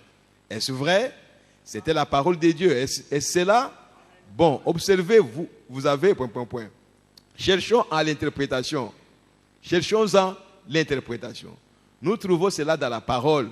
Saint Jean 1, au commencement, il y a très longtemps, était la parole qui a créé les cieux et la terre. Est-ce vrai? Et la parole était avec Dieu et la parole était la divinité. Et la divinité a été faite chair. Elle a habité parmi nous. Est-ce vrai? La parole a été faite chair et elle a habité parmi nous. Donc on ne peut pas continuer. L'épée, c'est la parole de Dieu. Maintenant, on t'a fait de la conclusion. La pensée que nous avons de l'épée qui a été remise à frère Joseph Branham. Je voudrais que nous puissions voir dans tout ce que nous avons lu là, environ 3 choses. La première chose, c'est que frère Branham prié Dieu pour qu'il vive longtemps afin de voir son fils commencer à prêcher. Ça, c'est son désir à lui. Je ne parle pas de souhait pour le ministère des frères Joseph. Non, son souhait à lui pour vivre longtemps. Parce qu'il n'a pas vécu longtemps jusqu'à ce qu'il a vu Joseph prêcher, non. Mais lui, il voulait ça. Il désirait lui-même remettre physiquement la Bible à Joseph. Que Joseph, mon fils, voici la Bible. Allez, prends ma place et va prêcher. C'est ce que nous avons vu et nous avons déjà lu cela dès ce moment. Je vais encore lire ça. Peut-être qu'on n'a pas fait attention. Dès ce moment, prêché le 16 juillet 60, paragraphe 116. Ô Dieu, quand mes jours seront finis, je voudrais voir le petit Joseph devenir un homme, afin que je puisse placer cette Bible dans sa main. Afin que je puisse placer cette Bible dans sa main. En effet, le jour de sa consécration, et il est allé jusqu'à-là. Et vers la fin là-bas, il dit, si seulement tu m'accordes de vivre pour gagner des âmes pour toi, jusqu'à ce que je devienne vieux, et qu'ensuite je place cette Bible dans les mains de mon fils. Donc ça, c'est le désir de Frère Branham de vivre longtemps pour que lui-même place cette Bible dans les mains de son fils. Mais la Bible, quand il prie, il demande à Dieu à ce que son fils prenne cette Bible pour prêcher la parole de Dieu. Et dans la prédication tenue des conférences, Frère Branham dit ceci. Tenir des conférences, prêcher le 8 juin 1960. 8 juin 1960. Je suis au paragraphe 72 à 73. Mes amis, la mort ne change pas un homme. Elle ne change que votre lieu d'habitation. J'ai une femme, une très douce femme, assise juste là. J'ai 3 petits-enfants, 2 jeunes filles et un petit garçon, ainsi que Billy Paul. Je désire vivre pour eux. Mais mon premier objectif, c'est de vivre pour Christ, pour mon ministère. En second lieu, j'aimerais vivre assez longtemps pour voir mon petit Joseph, qui est assis là, devenir un ministre, recevoir l'esprit que je vais lui laisser. Puisse l'esprit qui est sur moi venir sur lui. Quand je l'ai consacré à Dieu, alors qu'il était là dans les bras de sa mère, je ne sais pas, il y avait 10 ou 15 bébés. Quand je l'ai pris, l'esprit m'a saisi et a dit, Joseph, mon fils, tu es un prophète. Oh Dieu, permets que l'esprit qui est sur moi vienne sur mon fils dans une double portion. Donc, Joseph Branham est un prophète, ce n'était pas le souhait de frère Branham. Ça, c'était ainsi dit le Seigneur. Nous devons l'accepter. Que s'il y a des prophètes au milieu de nous, mais néanmoins, lui, Dieu l'a pointé qu'il est prophète. Peut-être que nous ne savons pas ce qui se passe. Mais Dieu qui a dit, qui nous a montré, qui a parlé de lui dans le message qui ira dans le monde entier, que ce garçon est prophète, Dieu sait ce qu'il va faire de lui. Nous devons seulement respecter la parole de Dieu et continuer à travailler pour Dieu. Et un jour, on verra ce que Dieu fera de Joseph Branham. Il y a quelque temps, il ne prêchait pas, il n'était pas pasteur, mais aujourd'hui, il est pasteur. Donc, laissons Dieu faire son travail. C'est Dieu qui a parlé. Ce n'est même pas frère Branham. Nous restons calmes. Faites votre ministère. Ne vous ingérez pas dans le ministère de Joseph Branham. Ne dites rien là-dedans. Quand j'arriverai au bout du chemin et que je ne saurai plus aller plus loin, je désire remettre cette Bible à Joseph et dire, mon chéri, ne fais de compromis avec aucune parole. Reste fidèle à Dieu. Même si cela exige tout, reste fidèle à Dieu. Vous pensez qu'il n'y avait pas d'autres prédicateurs à ce temps-là? Neville était là, non? Collins était là. Pourquoi Dieu n'a pas dit, Abraham n'a pas dit, je vais laisser la Bible à celui-ci pour conduire? Mais bien aimés, soyons humbles et simples. Donc ça c'est le premier aspect. Bien que Joseph était un prophète, bien que Branham savait qu'il va prendre sa place, sa Bible, mais Branham voulait vivre longtemps. Ça c'était son souhait à lui pour vivre longtemps et voir cet événement-là s'accomplir. Le deuxième aspect, c'est l'aspect prophétique, qui n'a rien à voir avec Frère Branham. Mais le Saint-Esprit devait utiliser ces jeunes hommes, qui étaient encore jeunes hommes. Bien sûr, il est jeune par rapport à moi. Alors, cet aspect-là, ça n'a rien à voir avec Frère Branham, ni à voir avec toi ou moi non plus. C'est un aspect prophétique. Laissons cette prophétie-là s'accomplir. C'est Dieu qui va accomplir ça. Avec les Bartimée, Frère Branham dit ceci.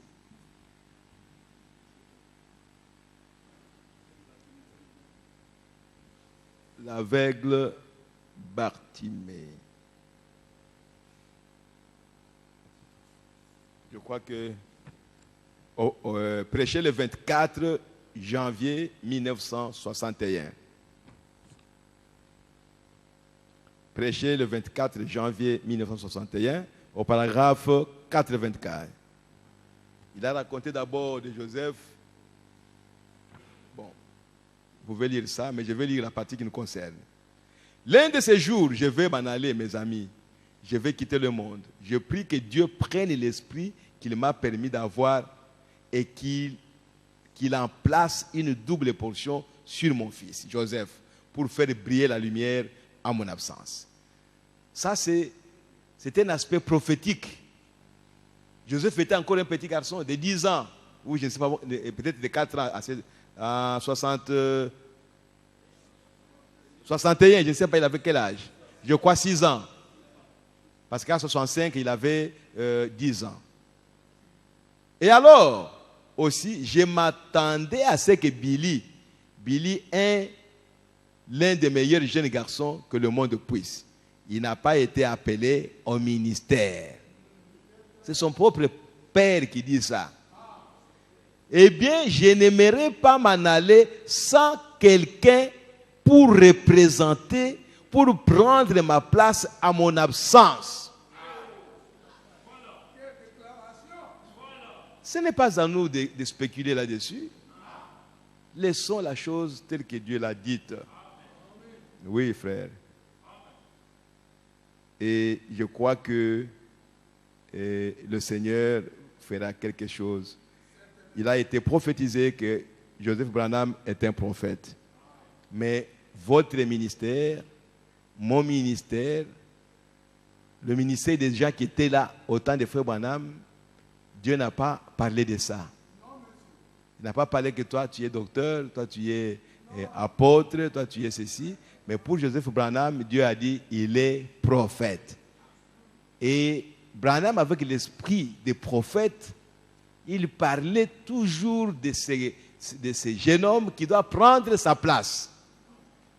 La chose qui est là, c'est de savoir quelle est la place qu'il devait prendre. La place de Branham. Parce que Branham est Malachie 4. Est-ce que Joseph Branham sera Malachie 4? Non. Donc nous devons maintenant situer là où Joseph Branham doit se retrouver. Oh, merci Seigneur. Donc, Joseph Branham ne prendra pas la place du 7e messager, qui était la place de Frère Branham. Il ne prendra pas la place de la 7e étoile, qui était dans la main droite, parce que c'était la place de Frère Branham. Oh, mes frères. Donc, il n'est pas Malachie 4. Il ne prendra pas la place de Frère Branham, qui est l'Apocalypse 10, verset 7. Donc, pas ça. Mais il prendra sa place. Et en tant que serviteur de Dieu, nous devons comprendre quelle est la place qu'il va prendre.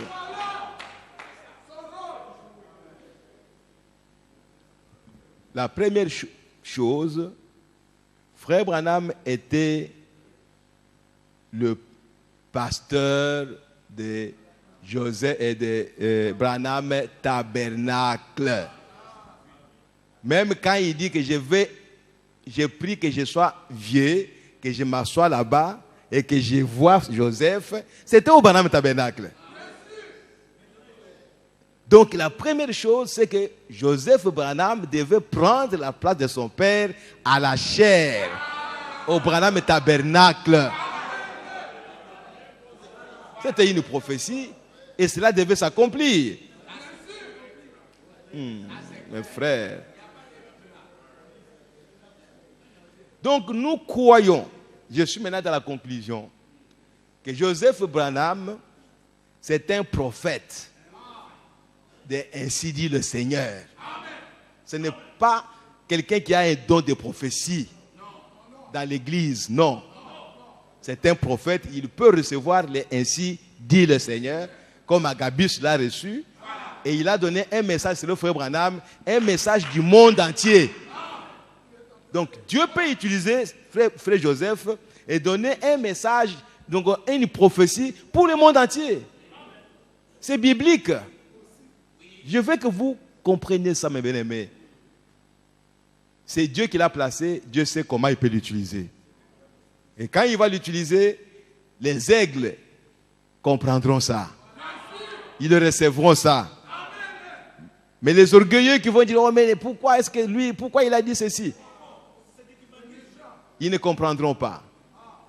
Mais frère Branham a dit que du temps de Paul, Paul qui était un grand prophète, il y avait aussi Agabus, et qui a donné une prophétie de la famine qui devait venir sur le monde entier. Donc la prophétie d'Agabus ne concernait pas seulement une église locale là où était Agabus, mais ça concernait le monde entier.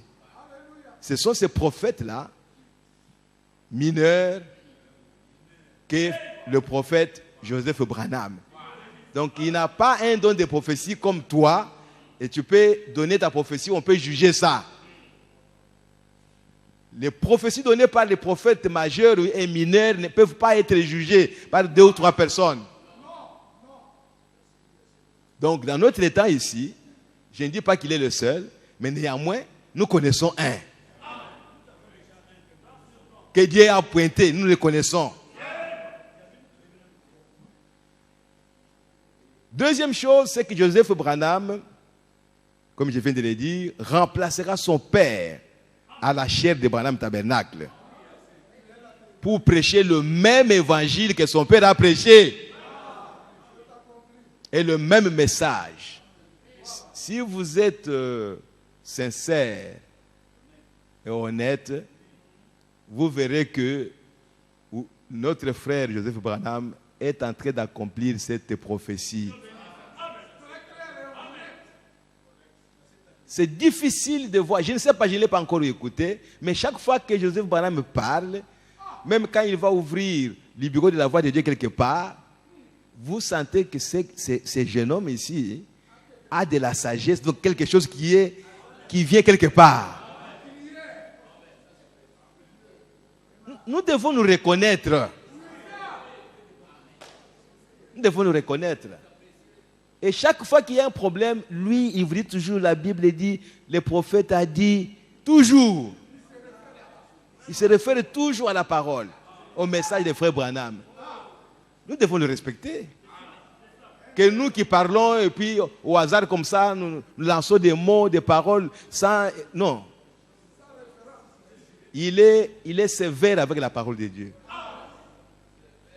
Et deuxième chose, tous les efforts qu'il fait, c'est pour nous présenter le message pur. Il cherche même d'avoir des appareils. Peut-être Frère Branham n'a pas bien prononcé le mot, et puis on peut capter le mot correct qui était là. Et troisième chose, il est en train de faire tout, comme était le désir de Frère Branham, que le message aille partout. Vous voyez, frère? Donc, cette chose-là, nous devons la regarder avec l'œil spirituel. Nous verrons que Dieu est en train d'accomplir ça. Mais il n'est pas messager. Il n'est pas, je ne sais pas moi, Malachie 4. Il n'est pas Luc 17 et 30. Non. Mais il est en train de faire le travail pour lequel Dieu l'a placé à le faire. Donc, ne spéculons pas sur ce que Dieu va faire avec Joseph Branham. Il y en a qui sont dans l'extrémisme. Oh, tout ce que vous voulez faire, il faut demander d'abord à Joseph Branham. Non. Il est un auxiliaire comme toi. Mais il a une place. Tous les apôtres n'étaient pas la même chose. Pourquoi nous parlons seulement de Pierre, de Jacques, de Jean, et les autres apôtres, où est-ce qu'ils sont? Ils sont là, ils étaient là. Mais Dieu a fait immerger quelques apôtres. Ce n'est pas notre problème. Donc, pour ce qui est du prophète et messager, le but qu'il poursuit, nous savons que Dieu nous a envoyé un prophète et il a donné le message et il a dit que personne n'y ajoute ni retranche. Personne. Donc, en fait, partout où Frère Branham a parlé de l'épée qu'il devait remettre à son fils, c'était la parole de Dieu, c'était la Bible. Mais n'oubliez pas que chacun de nous doit avoir l'épée du Saint-Esprit qui est la parole de Dieu. Autrement, alors, si vous ne l'avez pas, vous allez prêcher comment? Alors, dites seulement ce que Frère Branham a dit et ne dites pas autre chose. Donc, qu'il n'y ait pas quelqu'un, même pas Frère Joseph, ne vous dira que c'est moi qui ai l'épée qu'on a. Il ne dit jamais ça, il ne dira pas. Mais il fait son travail et ce travail-là se fait avec la parole de Dieu.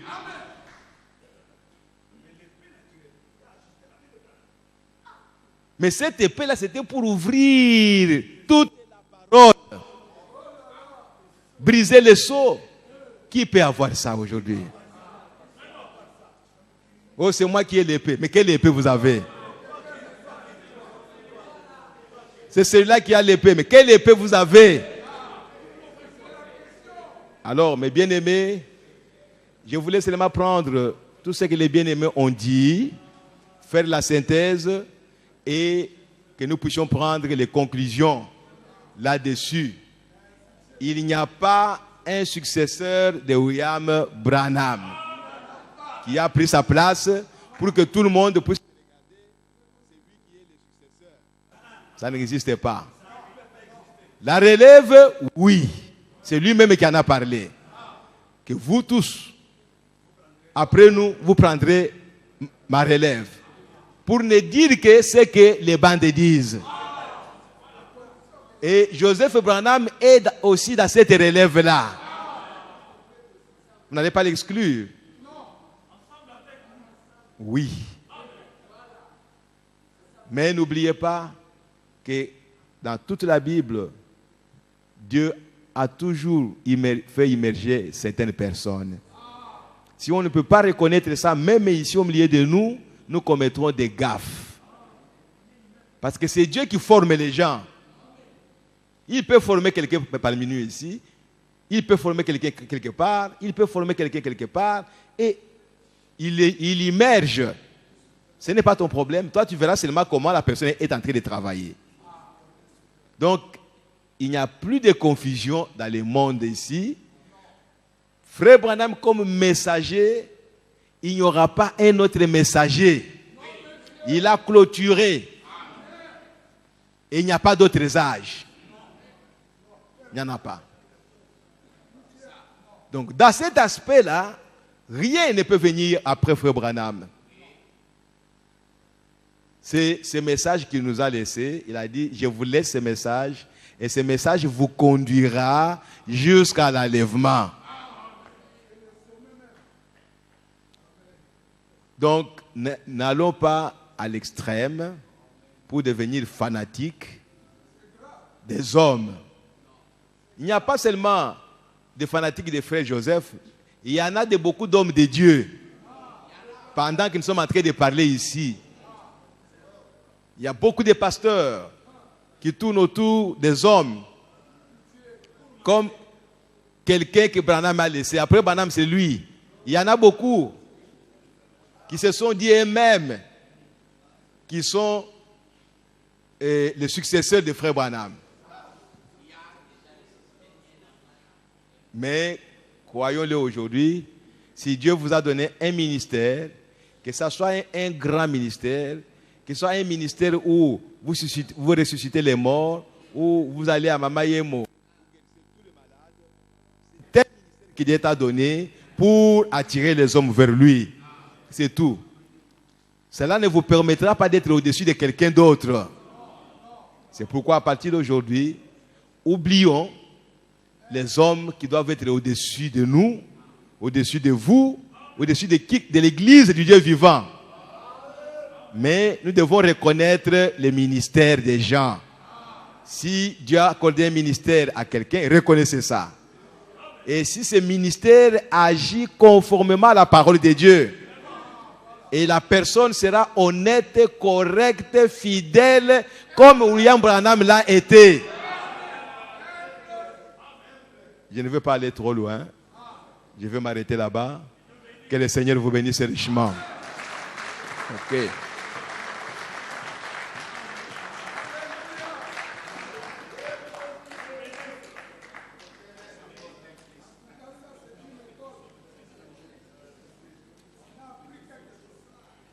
Bien. Nous avons dit que on devait terminer. C'était un sujet qui est venu comme ça. Ce n'était pas dans notre calendrier. Et comme on a vu que c'était un sujet important, il y a de la confusion qui est en train d'être sémée parmi les enfants de Dieu. C'est comme ça que nous en avons parlé. Et je crois que vous comprenez que nous n'avons pas parlé contre quelqu'un, mais nous avons seulement présenté le message de Frère Branham pour que nous puissions marcher avec le message de Frère Branham. Alors, nous n'allons pas nous éterniser là-dessus. Ce n'est pas un problème très très grave. Nous avons cru au message de Frère Branham, marchons avec le message de Frère Branham. Chacun connaît ce que Dieu a placé en lui. Chacun connaît ce que Dieu lui a dit quand il a appelé. Faites ce que Dieu vous a dit quand il vous a appelé. Et le reste, il y aura de l'harmonie dans l'église du Dieu vivant. Alors, si il y a, qu'est-ce que je vais dire, une motion pour ce qui est des sujets à traiter la fois prochaine, alors vous pouvez le dire. Sinon, pour ce sujet ici, nous l'arrêtons ici. Ok. Oui, frère.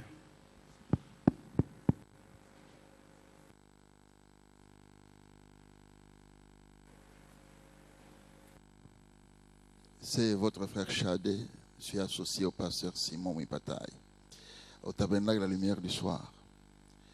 Il y a encore un sujet à controverse ancien. C'est concernant la gerbe agitée dans cet âge, au temps de la fin. Il y a beaucoup de pasteurs, de ministres qui disent que c'est Frère Branham qui est la gerbe agitée. Il y a d'autres ministres qui disent que ce n'est pas Frère Branham, c'est plutôt le Seigneur Jésus-Christ, la parole. Alors, si on peut traiter ces sujets aussi, si je peux trouver le consentement des pasteurs ici présents, on pourrait peut-être présenter cela. Ok. Peut-être que vous n'avez pas bien suivi. Le frère Chadé propose, si nous pouvons accepter, être d'accord, qu'on puisse parler la fois prochaine du sujet la gerbe agitée, parce qu'il y a des controverses. Il y en a qui disent que c'est Frère Branham qui est la gerbe agitée, il y en a qui disent que non, c'est le Seigneur Jésus. Qu'est-ce que nous pouvons croire? Si vous êtes d'accord qu'on puisse parler de ça, ok, ce serait bien.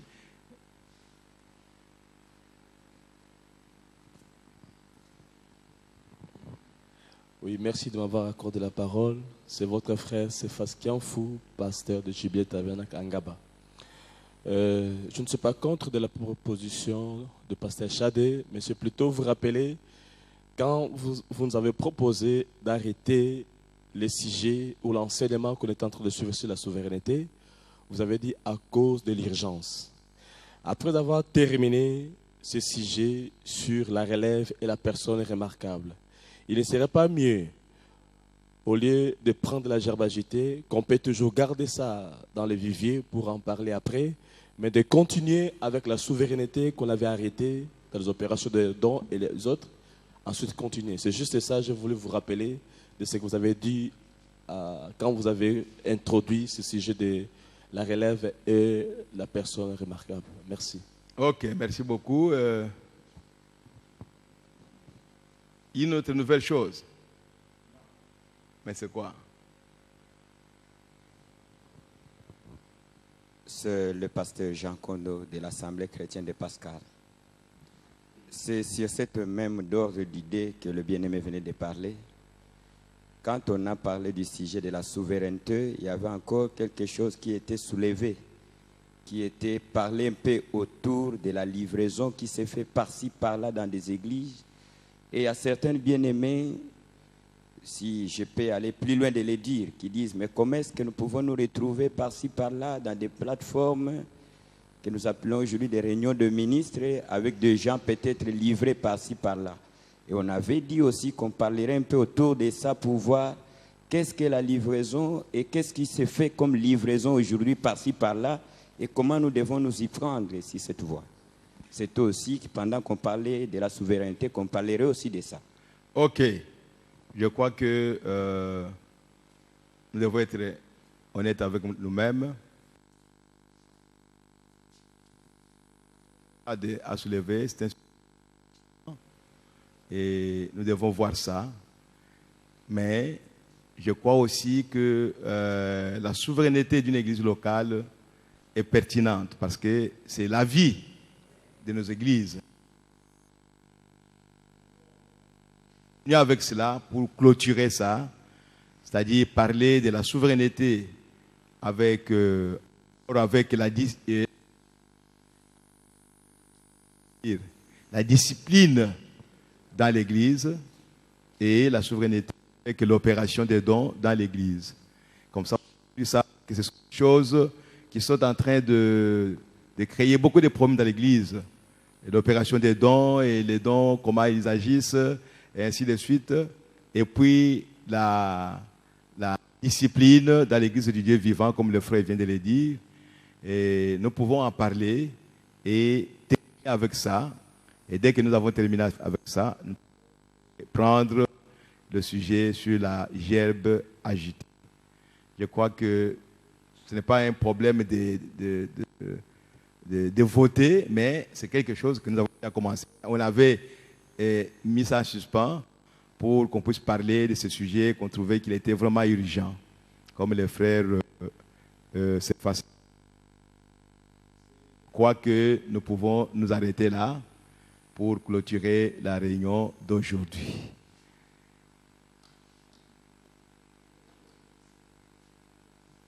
Tu vas parler la fois prochaine? Pardon? Un point sur un nid. Bon, nous allons nous tenir debout et il va mettre les points sur il a tous en état debout parce qu'il ne veut pas m'asseoir. Parce que pour nous...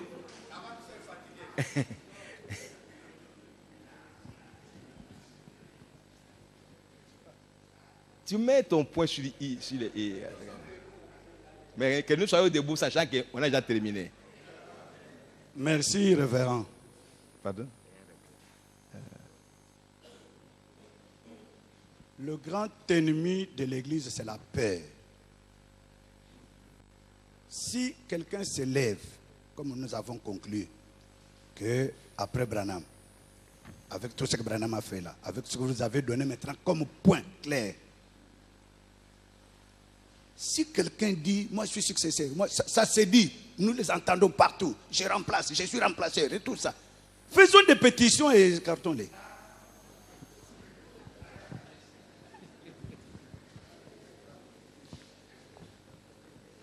Qu'est-ce qu'il a dit?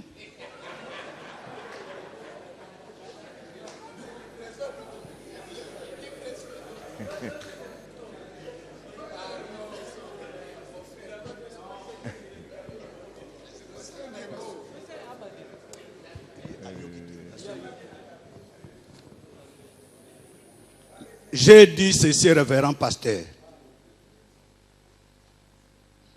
Pour écarter les brebis dont vous êtes chargé pour aider à aller loin de ce que les autres font, comme Branham le dit. Nous avons longtemps mangé de l'ocote. Il faut enlever cette herbe-là. C'est enlever la peur. C'est bien connu dans ces pays. C'est bien connu dans d'autres pays où des successeurs s'autoproclament ici, s'autoproclament là. Prenons le courage. Moi j'ai ici pétition écrite par des frères soutenant un frère parce que la voix de Dieu doit être renversée au Congo. Si vous ne voulez pas ça, ce sont des pétitions sans cause. Ici nous avons un point culminant, important. Si quelqu'un se lève, moi je suis successeur, moi je suis remplaçant, moi je suis la brebis noire. Un des anciens peut réunir d'autres anciens. Nous faisons des pétitions. Nous l'écartons sur les chemins. Nous l'écartons sur les chemins et il va être discipliné en marchant avec celui que Dieu a mandaté avec la colonne de feu.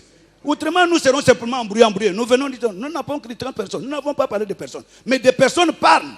Ils pointent du doigt, ils emballent les gens, ils prennent les gens. Nous allons voir Osias mourir avec lèpre sans avoir dit que ne faites pas ça. La première chose que nous allons faire, c'est aller voir cette personne-là avec les écrits que tu es en train de troubler l'église du Dieu vivant. Voici ce que le prophète a dit. Vous devez vous repentir de ça. Nous avons ce droit-là de le faire. Parce que c'est la parole de Dieu. Tu n'es pas à côté. Comme ça, les gens auront peur qu'ils ne peuvent pas dire n'importe quoi et devant l'épouse de Jésus-Christ. Nous avons écrit à frère Franck, frère Mbombo, frère Landou et moi, nous avons signé pour lui dire que nous ne croyons pas à ce que tu dis. Tu ne peux pas corriger le prophète. Parce que tu es en train de corriger le prophète, c'est fini avec vous. Krefeld n'est pas notre quartier général. Lui aussi nous a répondu. Il a dit, moi aussi, Branham Tabernacle n'est pas mon quartier général. Mon quartier général, c'est le ciel. On s'est arrêté là-bas.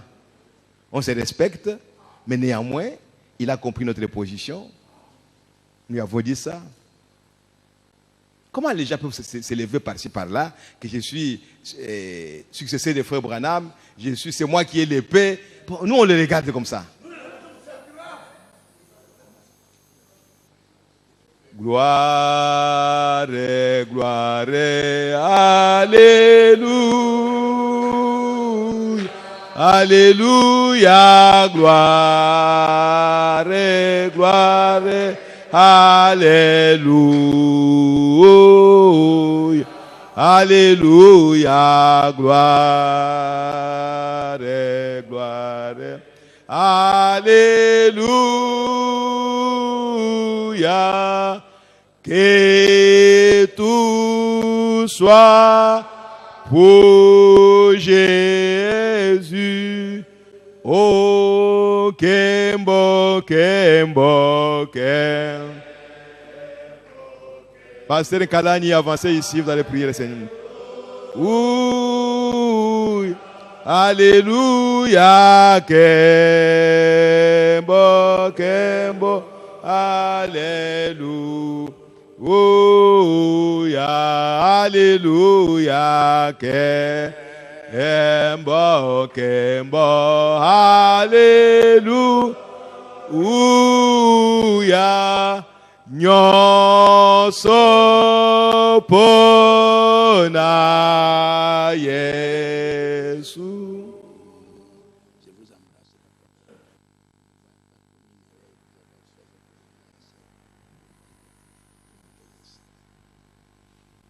Dieu Tout-Puissant, Père Céleste, toute gloire, toute louange te reviennent. C'est toi qui as porté le nom qui est élevé au-dessus de tous les noms, le nom de Jésus-Christ. C'est le plus beau de tous les noms. Et c'est par ce nom que nous sommes réunis ici autour de ta parole. Nous sommes dans la joie, notre Dieu Tout-Puissant. Parce que tout ce qui était comme un problème comme nous, toi, tu viens de donner la réponse. Et la réponse claire, incontestable, venant directement de la part de Dieu. De tout cœur, Saint-Dieu, nous te manifestons notre reconnaissance. Et nous sommes rassurés que c'est toi qui diriges ces réunions. Oh, Dieu Tout-Puissant, qu'est-ce que nous pouvons encore te dire? Le seul mot que nous pouvons te dire, merci pour ta conduite. Continue de nous conduire de cette manière pour que la confusion soit ôtée du milieu de nous. Parce que tu l'as dit, mon peuple ne sera plus dans la confusion. Il faut alors que toi, qui es au-dessus de toute connaissance, de toute compréhension, tu puisses continuer à nous inspirer. Et notre bien-aimé, notre ancien pasteur Kalumbu, qui était utilisé ce matin, de manière toute particulière, et tu puisses continuer, Seigneur Dieu, de le garder, le soutenir, qu'il soit en bonne santé, et que le Saint-Esprit puisse continuer de le conduire. Bénis tous tes serviteurs réunis ce matin ici, et je crois que nous sortons chacun satisfait. Il y a la réponse pour ce problème de la relève. Que ton nom soit béni à jamais. Continue de nous conduire, nous soutenir et sois que nous prenions pour prochaine rencontre. Maintenant que nous allons partir, Seigneur, bénis nos églises, Seigneur Jésus-Christ, et que ton Saint-Esprit puisse continuer de nous inspirer la chose exacte à dire aux enfants de Dieu. Nous voulons marcher, Seigneur, de connaissance en connaissance, de révélation en révélation, de gloire en gloire, jusqu'à l'enlèvement. Parce que ce que nous attendons, Seigneur, le départ de l'épouse, et nous voulons être comptés parmi ceux-là qui verront la gloire de tes élus. C'est pourquoi tu as envoyé les messagers et les messages. Merci, Seigneur, dis une fois de plus pour toutes choses. Bénis le pain et le jus qui nous sera servi, Seigneur. C'est au nom de Jésus que nous t'avons prié ainsi. Amen. Merci beaucoup. Je suis très content. Merci.